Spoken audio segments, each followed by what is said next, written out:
Bismillahirrahmanirrahim. Assalamualaikum warahmatullahi wabarakatuh. Alhamdulillahi rabbil alamin wa bihi nasta'inu ala umuri dunya waddin. Wassalatu wassalamu ala asrafil anbiya'i wal mursalin sayyidina Muhammadin wa ala alihi wa ashabihi wa man tabi'ahum bi ihsanin ila yaumiddin.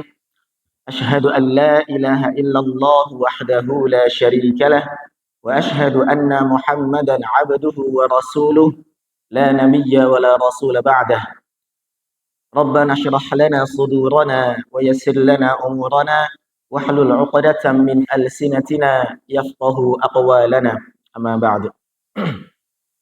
Alhamdulillahirabbil alamin. Segala puji rasa syukur kita kehadirat Allah Subhanahu wa taala yang mana telah banyak sekali melimpahkan kepada kita, memberikan kepada kita dari kemarinnya lagi, yang kemudian dilanjutkan pada hari ini saat kita bangun tidur tadi, yang kemudian kita bangun kok bisa melihat lagi, kemudian kita bangun kok rasa pendengaran kita bisa kita nikmati lagi, yang kemudian kita bisa bangun berdiri, bisa jalan lagi. Itu merupakan kenikmatan dari Allah Subhanahu wa taala yang kemudian merupakan salah satu nikmat yang besar, yaitu adalah nikmat sehat dan ditambah dengan jasad yang kuat, yang kemudian Allah berikan kenikmatan yang lebih besar lagi, yaitu adalah nikmat keimanan, yang ketika kesehatan jasad yang kuat kemudian Allah bungkus dengan keimanan yang juga kuat, maka tubuh kita akan senantiasa ringan, hati kita akan senantiasa mudah, jiwa kita akan senantiasa mudah pula untuk beribadah kepada Allah Subhanahu wa taala. Dan merupakan ketika kok kemudian sehat tapi kemudian Allah tidak berikan dengan keimanan, nggih napa wonten sing tangi jam 4:30. Nggih boten wonten sing tangi jam 4:30 untuk sholat subuh berjamaah, syukur-syukur ditambah sholat tahajud. Nek penake kan nek pagi-pagi niku, nek enjang-enjang niku nggih sare mengke tangine jam 6 napa jam 6:30. Apalagi hari Minggu yang kemudian libur, maka waktu luangnya sangat banyak. Maka nikmat keimanan ini merupakan nikmat yang luar biasa. Kenapa? Karena langsung dari Allah yang kemudian diberikan kepada kita. Entah itu wasilahnya dari manusia, entah itu wasilahnya dari alarm HP-nya, entah itu wasilahnya dari Allah langsung kepada diri kita. Karena hidayah merupakan sesuatu yang nikmat yang sangat besar, rezeki yang sangat besar yang langsung diberikan oleh Allah Subhanahu wa taala. Bahkan orang terbaik di muka bumi ini, yaitu adalah Nabi Muhammad sallallahu alaihi wasallam, beliau tidak bisa memberikan hidayah kepada yang beliau suka.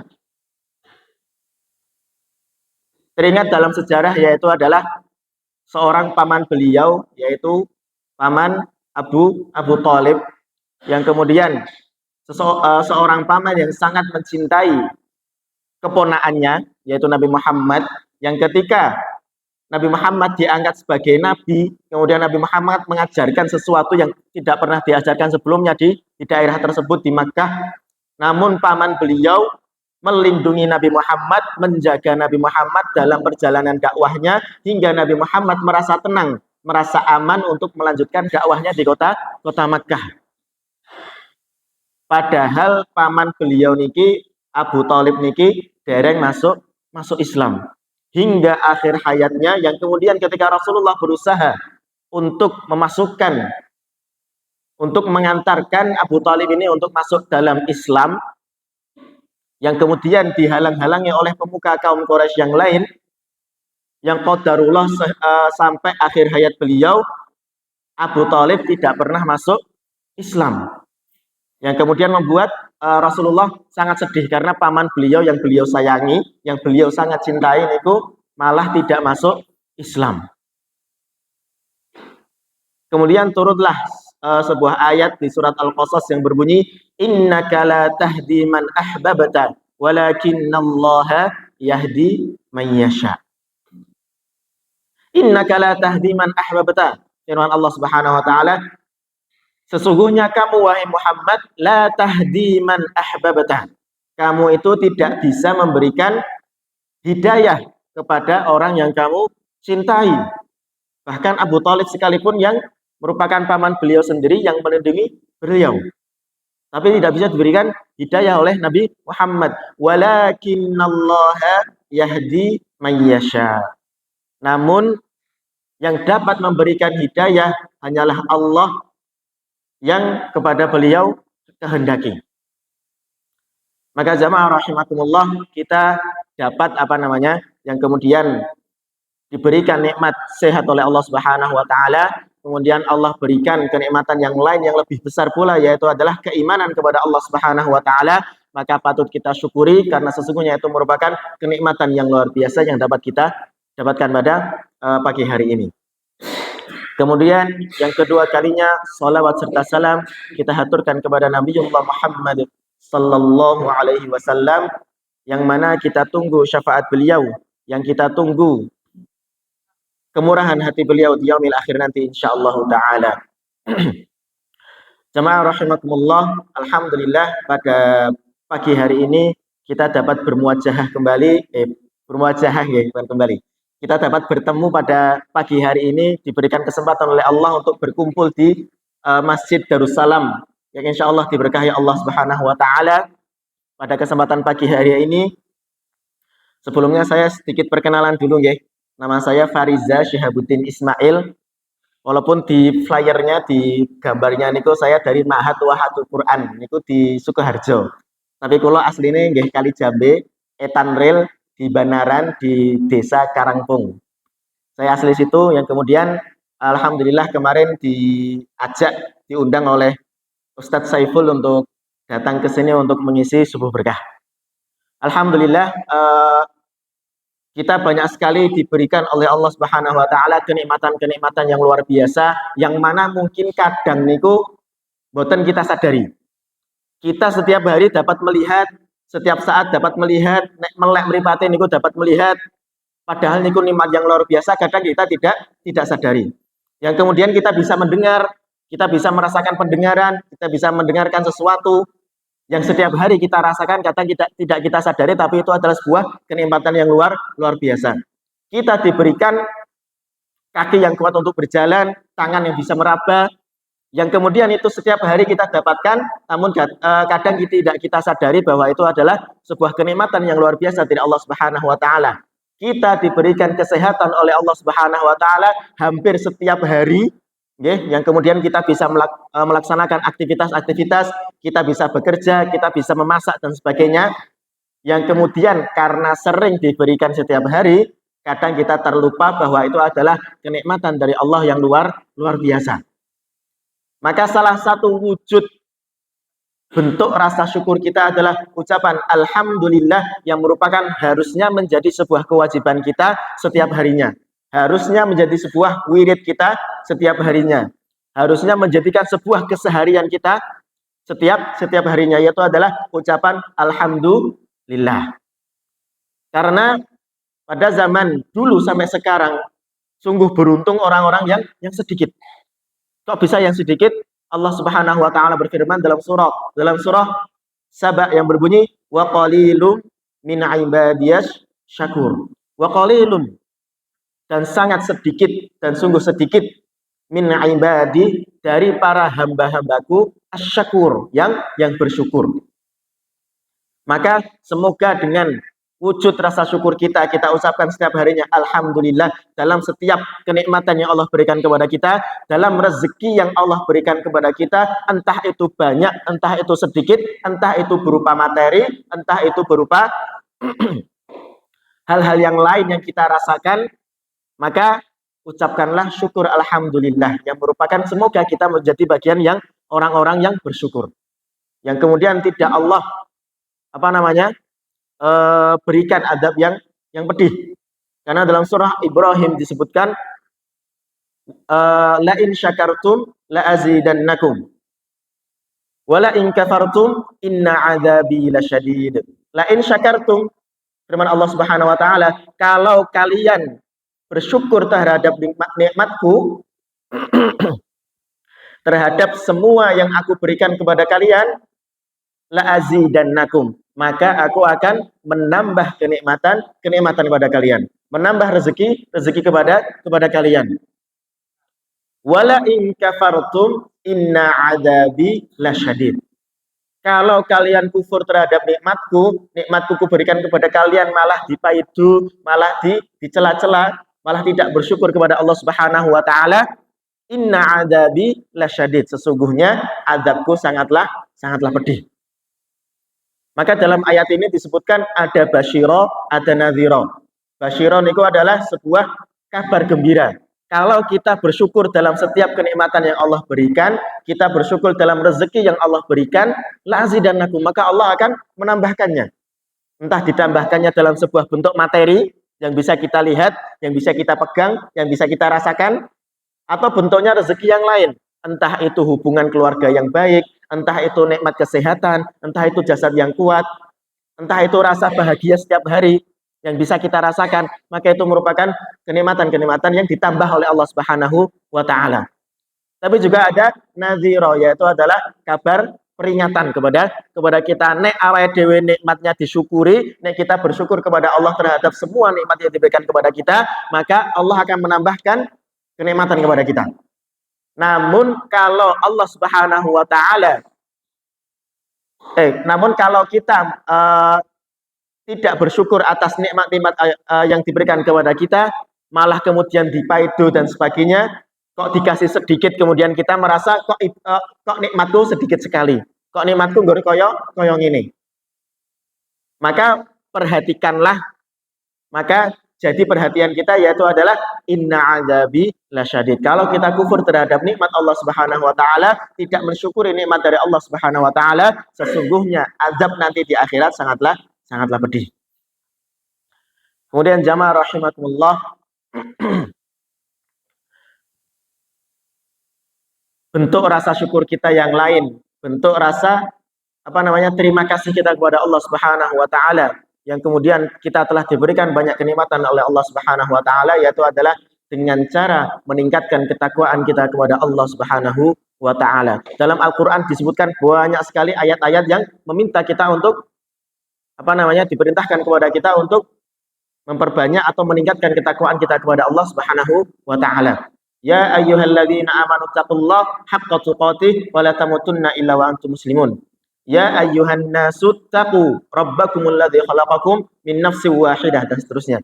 Ya ayyuhalladzina amanu taqullaha wabtaghu ilaihil wasilata wajahidu fi sabilihi la'allakum tuflihun.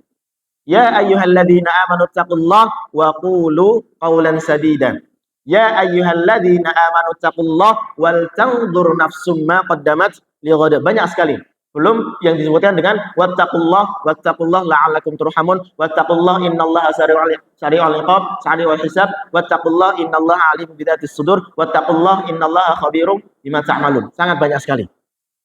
Dan itu merupakan salah satu kewajiban kita kepada Allah Subhanahu wa taala, karena karena ketakwaan merupakan bekal yang paling baik untuk kita bawa mati nanti, bekal yang paling baik untuk kita bawa untuk menghadap kepada Allah Subhanahu wa taala, yaitu adalah ketakwaan, di mana dalam surah Al-Baqarah disebutkan wa tazawwadu fa inna khairaz zadi taqwa, dan berbekalah kalian, fa inna khairaz zadi at-taqwa, karena sesungguhnya bekal yang terbaik adalah at-taqwa, ketakwaan kita kepada Allah Subhanahu wa taala. Maka kita diperintahkan kepada Allah Subhanahu wa taala untuk senantiasa meningkatkan ketakwaan kita setiap harinya. Mumpung masih diberikan kesempatan oleh Allah Subhanahu wa taala, maka salah satunya kita gunakan untuk menambah ketakwaan kita kepada Allah Subhanahu wa taala, yaitu dengan cara menjalankan segala perintahnya dan menjauhi segala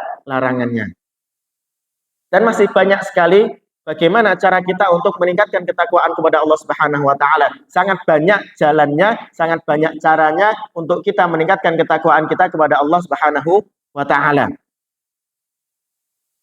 Dan beberapa cara tersebut adalah yang pertama, yaitu dengan cara kita menjaga kewajiban kita yang paling utama, kita menjaga tugas kita setiap harinya yang wajib kita laksanakan, yaitu adalah menjaga sholat fardu kita yang sebanyak 5 waktu dalam sehari. Sholat subuh, sholat duhur, sholat asar, sholat maghrib, dan sholat isya. Itu merupakan kewajiban kita setiap harinya. Dan itu kalau kita bisa menjaganya setiap hari di waktu yang tepat, dengan waktu yang tidak kita tunda-tunda, ketika mendengar azan langsung siap-siap, yang kemudian syukur-syukur bisa sholat berjamaah di masjid, maka itu merupakan salah satu jalan kita, salah satu yang kemudian sebab meningkatnya ketakwaan kita kepada Allah Subhanahu wa taala adalah dengan cara menjaga sholat fardu kita. Karena sholat fardu merupakan satu amalan yang mana ketika kita dihisab oleh Allah Subhanahu wa taala, salat ini adalah satu yang pertama kali dihisab oleh Allah Subhanahu wa taala. Yang pertama kali dihisab oleh Allah adalah salat kita, bagaimana salat kita, bagaimana kewajiban salat fardu kita, bagaimana kita melaksanakannya, bagaimana kita mengerjakannya, itu yang merupakan akan dihisab oleh Allah Subhanahu wa taala. Inna awwala ma yuhasabu bihil abdi yaumal qiyamah salatuhu fa in saluhat faqad aflaha wa najaha wa in fasadat faqad khaba wa khasira.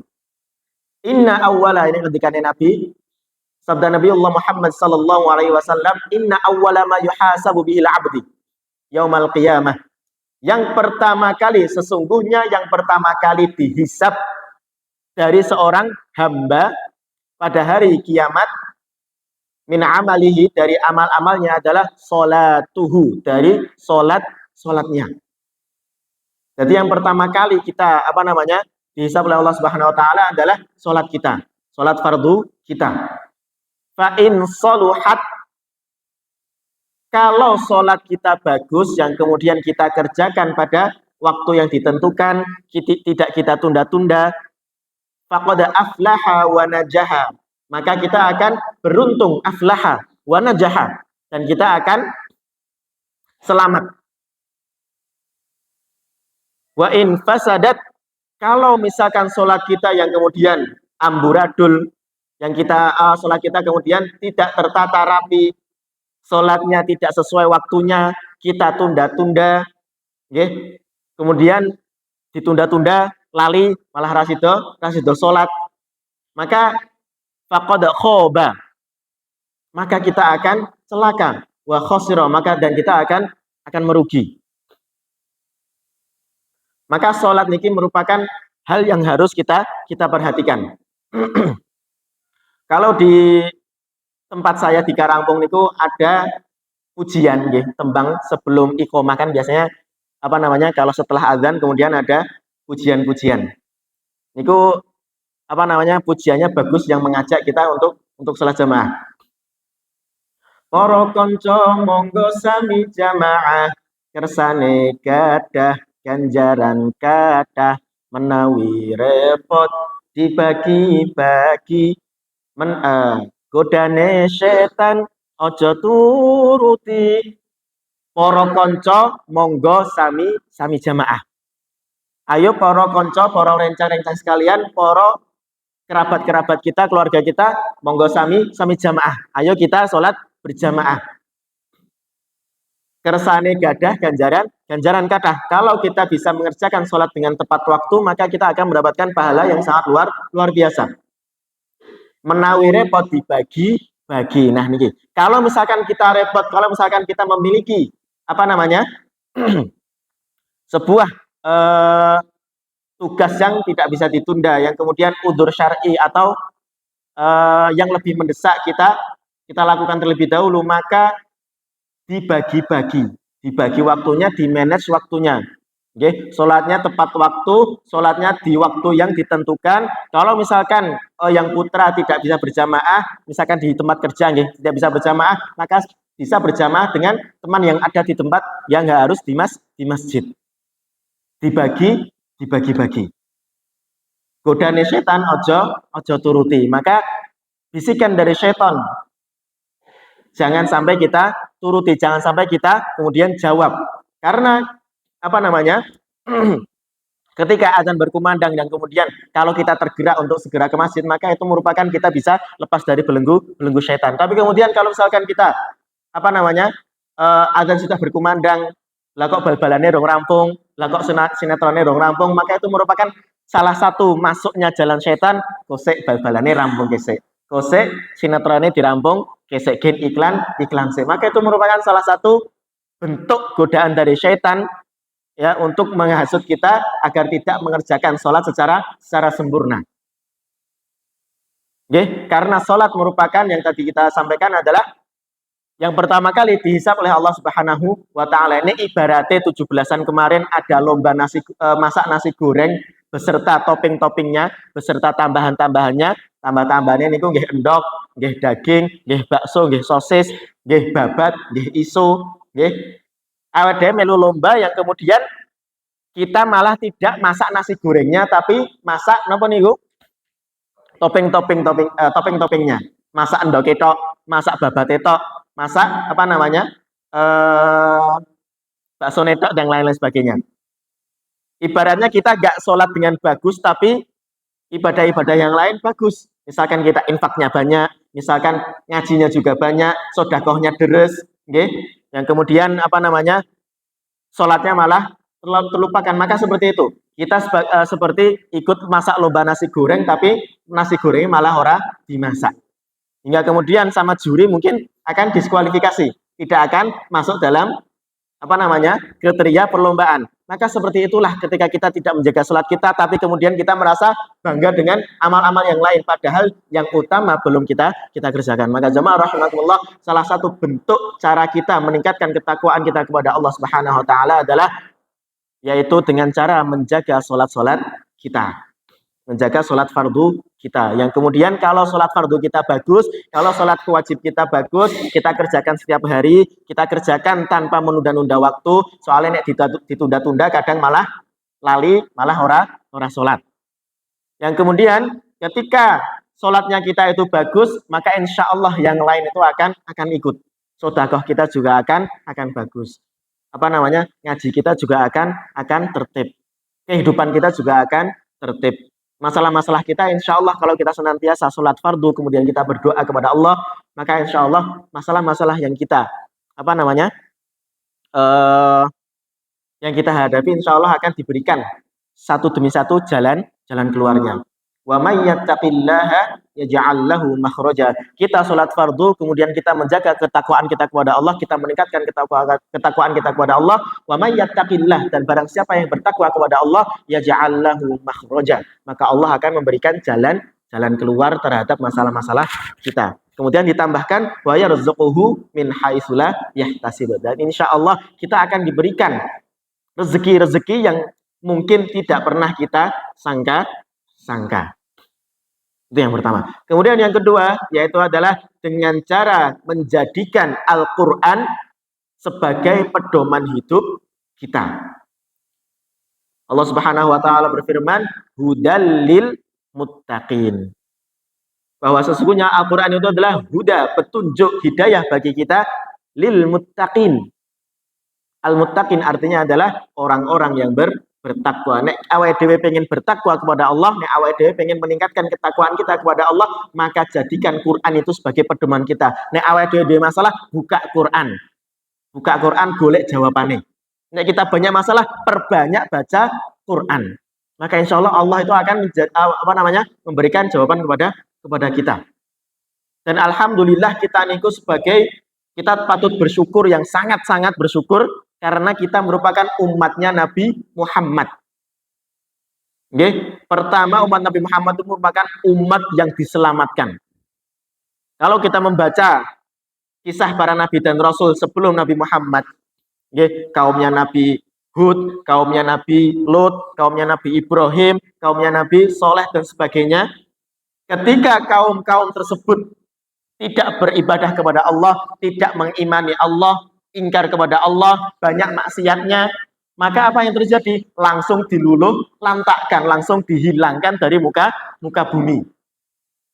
Teringat kaum Nabi Soleh yang diberikan mukjizat berupa unta, yang mana Nabi Soleh sudah bilang ontone gen mangan ning ngendi-ngendi, gen mlaku ning ngendi-ngendi. Malah kalau kaum Samud dibelah. Fa'aqaruha. Nggih, malah dibelah. Yang kemudian Allah berikan azab kepada kaum tersebut. Kemudian kaum Nabi Hud yang ingkar kepada Allah diberikan diporak-porandakan tempat tinggalnya. Kaum Nabi Lut pun sama. Yang kemudian kita sebagai umatnya Nabi Muhammad SAW berdoa kepada Allah, ya Allah jangan jadikan umatku seperti umat-umat sebelum aku. Yang artinya kalau kita bermaksiat, kalau kita misalkan banyak dosanya, Allah niku tidak langsung mengazab kita.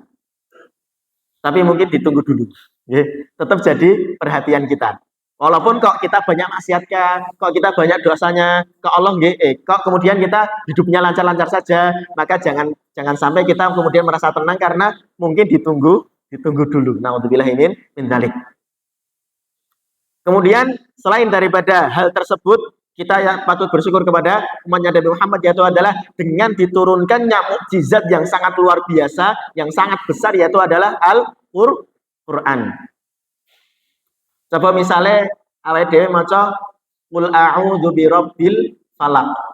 Niku artinya napa, Pak? Niku artinya napa, Bu? Napa qul huwallahu ahad niku artinya napa? Maknane napa? Napa ara'aital ladzi yukadzibu biddin? Niku artinya napa? Kita membaca Al-Qur'an tidak tahu artinya, tidak paham artinya, tidak tahu maksudnya, iki ayatnya diturunkan dulu itu karena apa? Tapi kira-kira nek kita membaca surah Al-Falaq, niku kita mendapatkan pahala mboten? Dapat pahala. Maka itu merupakan kenikmatan yang luar biasa. Awake dhewe maca Quran satu ayat, satu halaman, satu surat. Tapi kita nggak paham artinya, tapi kita nggak tahu maknanya, tapi kita nggak ngerti maksudnya ayat ini itu apa. Tapi Allah tetap memberikan kita pahala, kan itu luar biasa. Kok enake dadi wong muslim yang umatnya Nabi Muhammad. Rasulullah sallallahu alaihi wasallam bersabda, "Man qara'a harfan min kitabillah falahu asyru amsalihha." Barang siapa yang membaca Al-Qur'an, yang membaca satu huruf min kitabillah, man qara'a harfan min kitabillah. Barang siapa yang membaca satu huruf dari kitab Allah, dari Al-Qur'an, falahu asyru amsalihha, maka dia akan mendapatkan 10 kebaikan. Maca sak huruf itu 10 ganjaran. Lanjutannya, la aqulu alif lam mim harfun walakin alifun harfun wa lamun harfun wa mimun harfun. Aku tidak mengatakan bahwa alif lam mim itu satu huruf, tapi alif satu huruf, lam satu huruf, dan mim satu huruf. Awake dhewe maca alif lam mim. Niku sampun 3 huruf, kita mendapatkan 30 kebaikan. 30 pahala. Gur alif lam mim mawon. Bayangan kita membaca Bismillahirrahmanirrahim. Nah, niku berapa hurufnya? Ba, sin, mim, alif, lam, ba, dan seterusnya. Bayangkan kita kemudian membaca satu ayat. Kita membaca satu baris. Kita membaca satu halaman. Syukur-syukur dalam sehari kita bisa membaca satu juz. Sekuat kita, semampu kita setiap harinya, itu sudah sangat banyak sekali. Satu huruf diganjar dengan 10 kebaikan. Kalau kita membacanya dengan ikhlas lillahi ta'ala. Kalau kita membacanya benar-benar untuk beribadah kepada Allah, kalau kita membacanya benar-benar untuk mendapatkan ridha Allah, mendapatkan pahala dari Allah Subhanahu wa taala. Dan maka itu merupakan sesuatu yang sangat luar biasa yang dapat kita kerjakan tiap hari, yang mudah kita kerjakan tiap hari.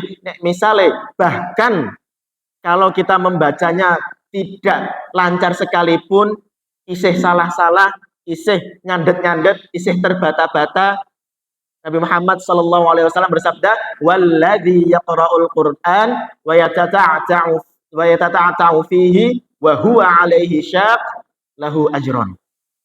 Dan barang siapa yang membaca Al-Qur'an wa yatata'ata'u fihi, yang kemudian dia terbata-bata dalam membacanya, ora lancar, ora apa jenenge?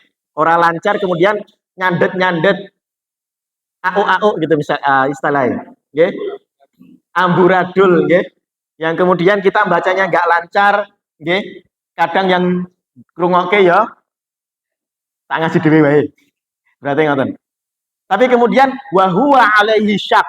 Tapi kita ada usaha, kita ada kerinduan di dalamnya. Kita ingin untuk membaca Al-Qur'an, lahu ajron. Kita malah mendapatkan dua pahala. Pahala kita ingin berusaha untuk membaca Al-Qur'an, kita ingin terus berusaha untuk membaca isi dari Al-Qur'an, membaca untayan-untayan huruf dalam Al-Qur'an, dan satu pahala lagi yaitu pahala membaca Al-Qur'an. Wis untuk 10 pahala, jadi ditambah pahala kita berusaha, kan enak sekali. Nggih. Nek misalnya kita kita banyak problem, kita banyak masalah, baca Al-Qur'an. Nggih. Karena dengan baca Al-Qur'an kita adalah dengan zikrullah, kita mengingat Allah. Karena itu adalah kalamullah. Itu adalah ucapan-ucapan dari Allah Subhanahu wa taala. Yang kemudian kita baca, kita kemudian zikrullah, mengingat kepada Allah. Alladzina amanu wa tatma'innu qulubuhum bidzikrillah. Alla bidzikrillah tatma'innul qulub.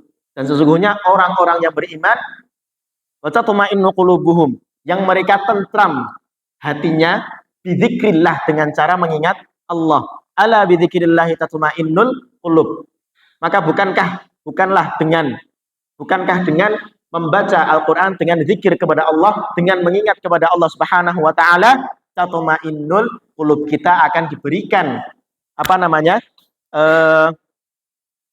ketentraman dalam hati kita, ketentraman dalam jiwa kita. Maka dengan membaca Al-Qur'an, ketika kita banyak masalah, buka Al-Qur'an, dibaca-baca artinya, dibaca-baca Indonesianya kalau gadah ya, kalau punya, dibaca-baca artinya, maka insya Allah itu jalan keluar sangat banyak sekali. Kemudian di tembang tadi itu ada lanjutannya. Gadah putra diwulang ngaji, menawi dereng saged paringke Pak Kiai, menawi sampun saged manfaati, menawi boten purun akhire rugi donya rapati krasa, rugi akhirat bakal cilaka. La ilaha illallah Muhammadur Rasulullah. Gadah putra diulang ngaji. Kalau misalkan kita yang mungkin sampun bapak-bapak, sampun ibu-ibu, gadah putra napa putri, diulang ngaji. Kita ajari ngaji. Ngaji di sini bukan hanya sekedar bisa membaca Al-Qur'an, tapi kita ajari bagaimana cara beribadah, kita ajari bagaimana cara berzikir kepada Allah, kita ajari bagaimana mengingat Allah, kita ajari bagaimana mendoakan kepada orang tuanya, karena anak merupakan aset yang luar biasa. Karena anak merupakan simpanan kita yang sangat luar biasa. Idza matal insan in qata'a amaluhu illa min salasatin. Ngendikane Nabi. Kalau seseorang yang idza matal insan, kalau seseorang itu meninggal, in qata'a amaluhu illa min salasatin, maka akan terputus amalnya, yang artinya kita kalau sudah meninggal, sudah dikuburkan, kita tidak bisa menambah pahala lagi dari kita sendiri, illa min salasatin, dari kecuali tiga hal. Yang pertama adalah min shadaqatin jariyah, dari sedekah jariyah, yang mana kalau kita punya rezeki berlebih, kita punya rezeki yang sangat banyak, kita punya harta yang sangat banyak, kita bisa membangunkan masjid di tempat tertentu. Yang kemudian masjid itu kalau digunakan setiap harinya, kalau kita kemudian setelah membangunnya dengan niat ikhlas lillahi ta'ala, maka kemudian kalau kita mati, pahala itu akan terus mengalir. Atau sekedar kita ikut membantu, ikut urunan untuk membangun masjid, maka insya Allah kalau kita ikhlas lillahi ta'ala, insya Allah ketika kita sudah meninggal, pahala itu juga akan terus mengalir. Min sodakotin jariyah, dari sodakoh jariyah, dari sodakoh wakaf kita yang bermanfaat dalam jangka waktu yang lama. Yang pertama. Kemudian yang kedua, au ilmun yuntafa'u bihi, atau ilmu yang bermanfaat. Ketika mungkin kita misalkan mengajari anak kita, mengajari atau mungkin ngajar TPA, kita kemudian ngajari anak-anak membaca huruf hamzah a, membaca huruf ba, dan seterusnya. Kalau misal huruf yang kita ajarkan kemudian anak itu bisa, maka ketika dia bisa membaca Al-Quran, setiap huruf yang kita ajarkan ketika dibaca oleh anak tersebut, insya Allah pahalanya juga akan mengalir kepada kita. Kalau kita ngajari anak kita sholat, maka ketika setiap kali ia sholat, insya Allah pahalanya juga akan mengalir kepada kita. Itu adalah ilmu yang bermanfaat dan diamalkan. Kemudian yang ketiga yaitu adalah min waladin sholihin yad'ulah. Dari anak yang soleh yang mendoakan kedua orang tuanya. Maka anak itu merupakan aset yang luar biasa. Kita ajari ngaji, kita ajari sholat, kita ajari beribadah kepada Allah, kita ajari cara mengingat Allah, kemudian kita ajari untuk berdoa kepada orang tuanya. Dan itu merupakan aset yang luar biasa. Karena ketika kita dikubur nanti, ketika di alam kubur nanti, yang kita tunggu adalah doa-doa dari anak-anak kita. Kemudian ketika kita sudah meningkatkan, ketika kita sudah menggunakan Al-Quran sebagai pedoman hidup kita, maka insya Allah kita akan menjadi golongan al-muttaqin, yaitu orang-orang yang bertakwa. Kemudian yang selanjutnya yaitu adalah cara kita meningkatkan ketakwaan kita kepada Allah Subhanahu wa taala adalah dengan cara menjaga silaturahim, menjaga ukhuwah, menjaga hubungan baik di antara kita. Dengan tetangga-tetangga kita, dengan teman-teman kita, karo tonggo teparone, karo rencang-rencange, kalih keluargane, anak ning wong tuane, wong tua ning anake, kemudian dengan kerabat yang lain. Kita jaga silaturahim, kita jaga ukhuwahnya, kita jaga hubungan baiknya, maka itu juga akan meningkatkan ketakwaan kita kepada Allah Subhanahu wa taala. Dengan cara kita banyak memuliakan tetangga kita, memuliakan teman-teman kita. Rasulullah sallallahu alaihi wasallam bersabda, "Man kana yu'minu billahi wal yaumil akhir falyukrim dhaifahu. Wa man kana yu'minu billahi wal yaumil akhir falyukrim jarahu," atau dalam riwayat lain falyasil rahimahu. Wa man kana yu'minu billahi wal yaumil akhir falyaqul khairan aw liyasmut. Man kana yu'minu billahi wal yaumil akhir, barang siapa yang beriman kepada Allah dan hari akhir, falyukrim dhaifahu, maka muliakanlah. Dhaifah itu artinya tamu. Ketika ada tonggone, ketika ada rencange yang kemudian datang ke rumah kita, fal yukrim, maka muliakanlah, kita beri disuguhne, disambut dengan baik.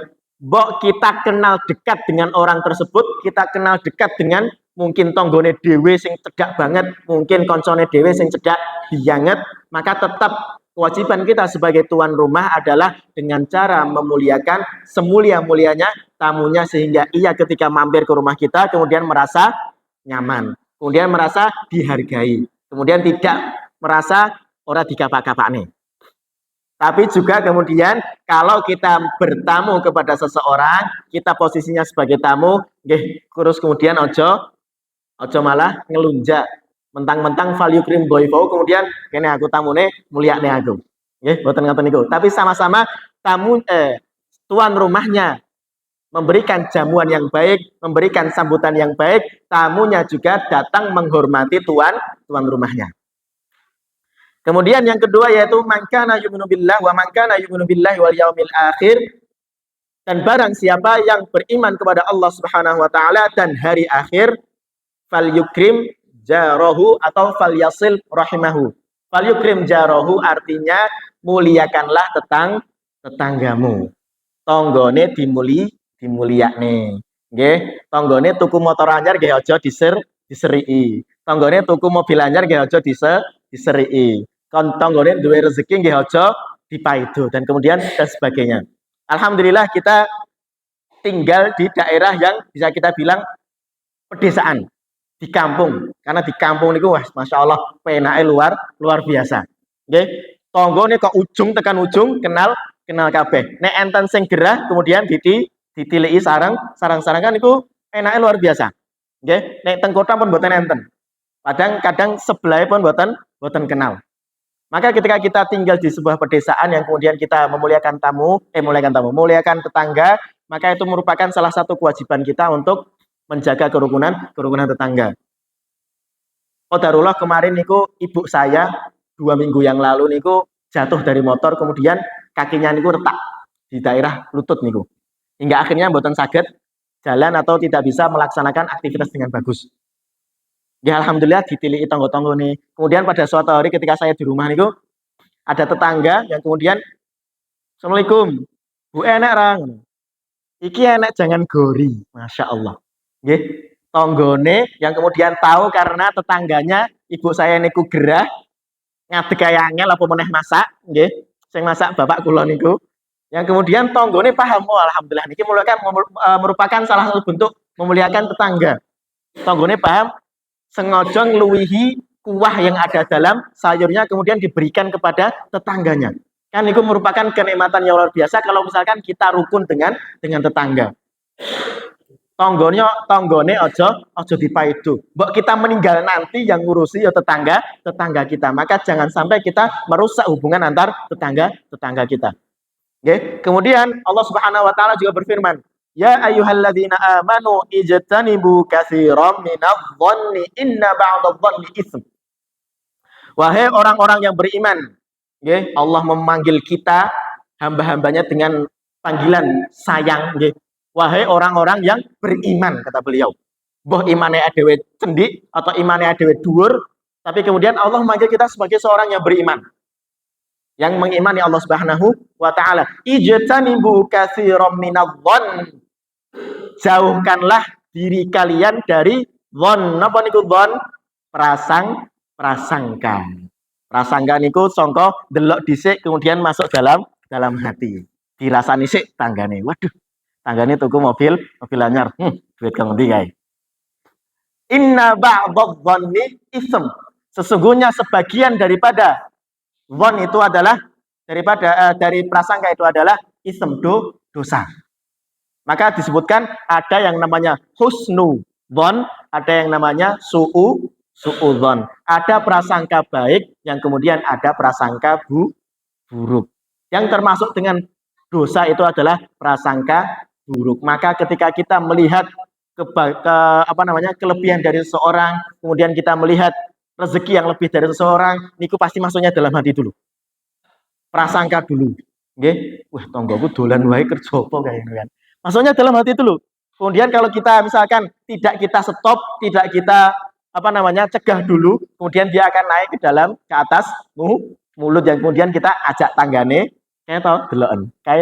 Maka hati ini dijaga terlebih dahulu. Kalau kita bisa menjaga hati kita, kalau kita bisa menjaga kerukunan di antara kita, yang kemudian hati kita dijaga, hati kita bersih, hati kita jauh dari rasa-rasa seperti itu, maka hati kita yang bersih itu akan lebih mudah dalam menerima nasihat, lebih mudah dalam menerima kebenaran. Dalam hati yang bersih, dalam hati yang tentram, maka insya Allah Allah itu lebih mudah memberikan hidayah-hidayah kepada kita, yang kemudian itu akan dapat meningkatkan ketakwaan kita kepada Allah Subhanahu wa ta'ala. Yang terakhir itu adalah man kana yu'minu billahi wal yaumil akhir falyaqul khairan aw liyasmut.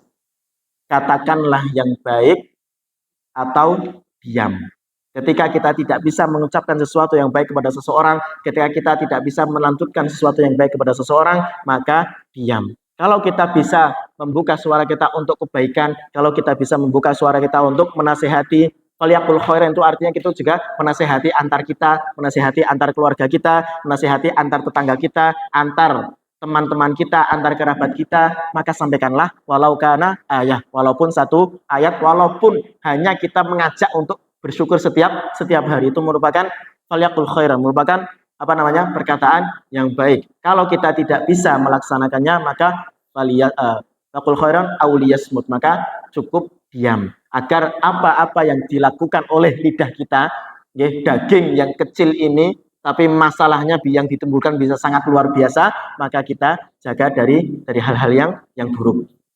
Maka jamaah rahimakumullah, Masih banyak lagi sebenarnya untuk jalan kita meningkatkan ketakwaan kita kepada Allah Subhanahu wa taala, tapi dengan sedikit demi sedikit kita laksanakan, sedikit demi sedikit kita amalkan, maka insya Allah Allah akan menambahkan ketakwaan kita. Itu untuk bekal kita untuk menghadap Allah. Kalau kita masih diberikan umur, kalau kita masih diberikan kesempatan, kita masih diberikan nafas yang panjang, kita masih diberikan kehidupan yang baru setiap harinya, maka sesungguhnya Allah menunggu taubat-taubat kita, menunggu kita mengakukan kesalahan kita kepada Allah, menunggu kita meminta ampunan kepada Allah Subhanahu wa taala agar kita ketika di akhirat nanti diberikan posisi yang sangat tinggi di hadapan Allah, yaitu adalah inna akramakum indallahi atqakum. Sesungguhnya yang paling mulia di antara kalian di sisiku adalah atqakum, orang yang paling bertakwa di antara kalian. Maka jamaah rahmatullah, kita sarang-sarang, kita tambah ketakwaan kita kepada Allah, kita bareng-bareng, kita menambah, kita menasihati di antara kita, nek enak sing luput nggih dikandani dengan cara yang bagus, tidak di hadapan umum, tidak di forum-forum, tapi kita kalau kita cinta kepada tetangga kita, kalau kita cinta kepada keluarga kita, nasihati dengan bagus, dengan bahasa yang bagus, yang tidak menyinggungnya, maka insya Allah ketika kita bareng-bareng yang kemudian kita bersama-sama dalam kebaikan, insya Allah kita akan berkumpul kembali di jannahnya Allah Subhanahu wa taala. Amin ya rabbal alamin. Mungkin itu saja yang dapat kami sampaikan. Astaghfirullahaladzim. Assalamualaikum warahmatullahi wabarakatuh.